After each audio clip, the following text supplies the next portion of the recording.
Усім привіт на моєму каналі! В цьому відео ми поговоримо про один із найкороткотриваліших, але при цьому один із найвпливовіших стилів у мистецтві. Мова піде про орфізм.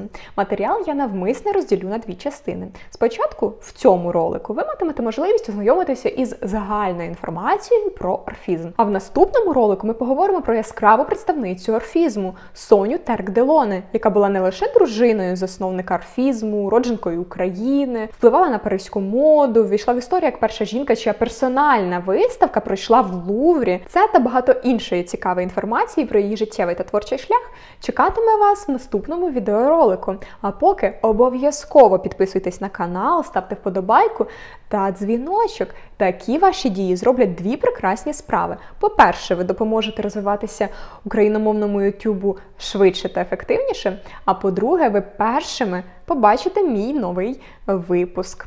Приємного вам перегляду! Орфізм – це авангардний напрямок у французькому живописі початку ХХ століття. Одна з течій постімпресіонізму. Має багато спільного з кубізмом та футуризмом. Для орфізму характерне поєднання контрастних кольорів та криволінійних поверхонь. Ця французька течія мистецтва стала своєрідним перехідним етапом від кубізму до абстрактного мистецтва. На полотнах орфістів акцент на колір, а не на форму. Послідовники орфізму прагнули передати динаміку та ритмічність руху за допомогою поєднання контрастних тонів завдяки закономірностям взаємопроникнення основних кольорів спектру та взаємоперетину криволінійних поверхонь. Сам Роберт Делоне, засновник течії, називав стиль симультанізмом, а роботи – симультанними. Від латинського «сімул» – разом, одночасно. Мається на увазі, що вони базуються на одночасному використанні контрастних кольорів, але все ж таки стиль прийнято називати орфізмом. Вперше Роберт Делоне продемонстрував орфізм широкому загалу 1912 року на авторській виставці в Берліні. Тоді ж відомий французький поет та літературний критик Гійом Аполінер і нарік цей мистецький напрям орфізмом.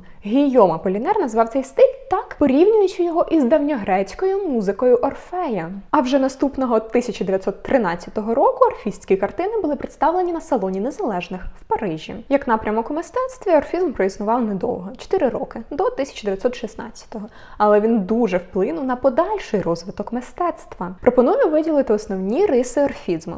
До них відносяться використання контрастних кольорів, колір важливіший, ніж сюжет, переважання криволінійних конструкцій, абстрактна пластичність, ритміка форм та силуетів, ефект динамічності зображення, ілюзія звуку та руху на полотні. Спочатку орфісти писали кола або диски, а потім Соня Терк-Делоне захопилася роботами Піта Мондріана і під впливом його полотен почала зображувати квадрати, кути. При цьому Робер Делоне залишився вірним своїм колам. Робер Делоне швидко зібрав навколо себе однодумців, серед яких були його дружина Соня Делоне, Марсель Тюшан, Франсис Пікабія, Франтішек Купка. Втім, найдовше дієвими особами орфізму залишалися Робер Делоне та Соня Терк-Делоне. Робер Делоне був вірним орфізму до кінця свого життя, на відміну від інших представників стилю, оскільки ті захопилися іншими напрямками уже через пару років. Дякую вам за перегляд. Нагадую підписатися на канал та поставити вподобайку відео. І поставити дзвіночок. Таким чином ви першими побачите наступне відео про Соню Терк-Делоне. Буде цікаво.